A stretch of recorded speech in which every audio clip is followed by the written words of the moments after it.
En el mundo digital en el que vivimos, los datos son el nuevo oro. Y claro, protegerlos ya no es una opción, es una obligación en toda regla. Hoy vamos a meternos de lleno en los principios de seguridad del Reglamento General de Protección de Datos, el famoso RGPD, para entender de verdad cómo ha cambiado las reglas del juego para todos. Para entenderlo bien, vamos a hacer un recorrido. Primero veremos el antes y el después, ese cambio de mentalidad que trajo el RGPD. Nos centraremos en la prevención, en cómo anticiparnos a los problemas. Después pasaremos a la acción, qué hacer cuando algo falla. Analizaremos quién tiene qué responsabilidades y para terminar, ataremos todos los cabos con el principio que lo sostiene todo, la responsabilidad activa. Venga, empezamos por el principio, por el cambio más gordo de todos. Y es que el paso de la antigua LOPD al RGPD no fue un simple lavado de cara, para nada. Fue un giro de 180 grados en la filosofía de cómo hay que pensar la seguridad de los datos. Y aquí está la clave de todo. La LOPD de antes era, por decirlo de alguna manera, como una receta de cocina. Una lista de ingredientes fijos que todo el mundo tenía que aplicar, daba igual si eras una multinacional o una tienda de barrio. Se acabó el café para todos. El RGPD llega con un enfoque mucho más inteligente, más flexible. Ahora se exigen medidas adecuadas al riesgo. La seguridad deja de ser una talla única para convertirse en un traje a medida.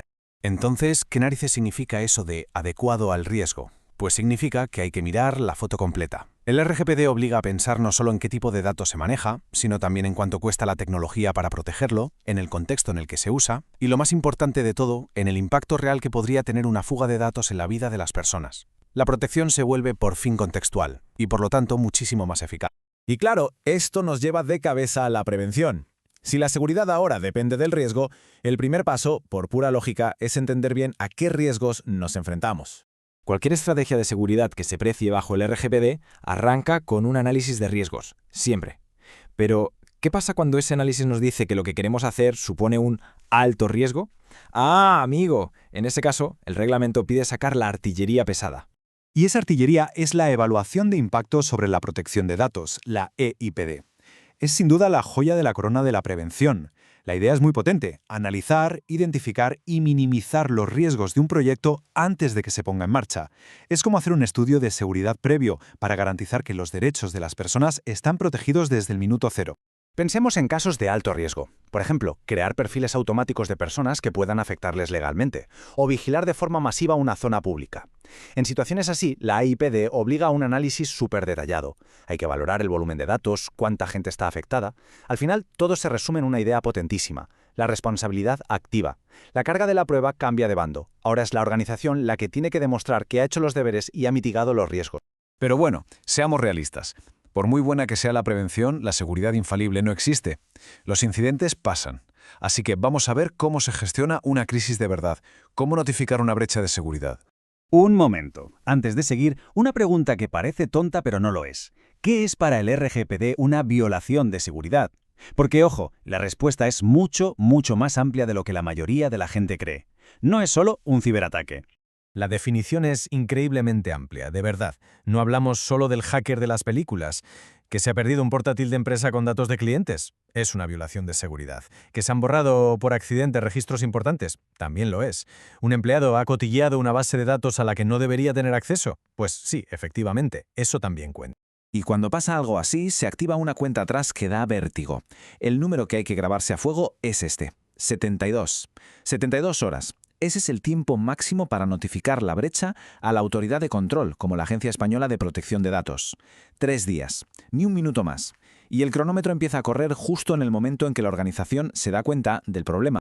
El protocolo a seguir es muy claro, va por pasos. Primero, se confirma que el incidente ha ocurrido de verdad. Segundo, se evalúa el riesgo que supone para las personas. Si se concluye que hay riesgo, se notifica a la autoridad. Pero fijaos en el último paso, que es crucial. Si el riesgo es alto, la transparencia tiene que ser máxima. Hay que notificar directamente a las personas afectadas para que puedan tomar medidas y protegerse. Y la notificación no puede ser un simple «hemos tenido un problemilla». Tiene que ser precisa, con todo detalle.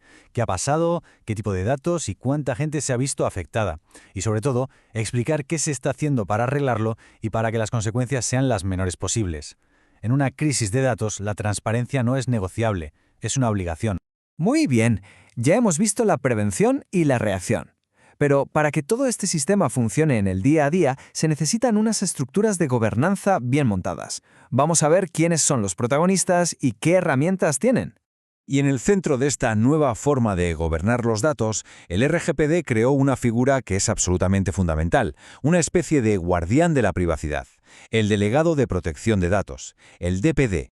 Lo primero es quién puede ser DPD. Y ojo, no vale cualquiera. Tiene que ser alguien elegido por sus conocimientos, por su experiencia en protección de datos. Es un puesto que se basa en la pericia, no en el amiguismo. Y, muy importante, su contacto tiene que ser público y fácil de encontrar. Pero aquí viene lo realmente gordo, su posición en la empresa. El DPD no es una figura decorativa. Para que su trabajo sirva de algo, el RGPD exige que tenga independencia total. Y esto se traduce en dos cosas: acceso directo a la alta dirección y todos los recursos que necesite. No puede recibir órdenes que vayan en contra de su misión. Es, en la práctica, la voz independiente de la privacidad dentro de la propia organización. Y sus funciones son críticas, claro. El DPD informa y asesora a todo el mundo dentro, supervisa que el RGPD se esté cumpliendo, colabora con la autoridad de control si hace falta y, algo esencial, es el punto de contacto para esa autoridad y para cualquier ciudadano que quiera preguntar o ejercer sus derechos. Pero el DPD no está solo en esto. Para ayudarle, el RGPD anima a usar otra herramienta de gobernanza muy interesante: los códigos de conducta. Son como guías prácticas que ayudan a sectores enteros, pensemos en la sanidad, la banca, a traducir el lenguaje a veces abstracto del reglamento a su realidad del día a día. Crean un estándar de buenas prácticas para todos.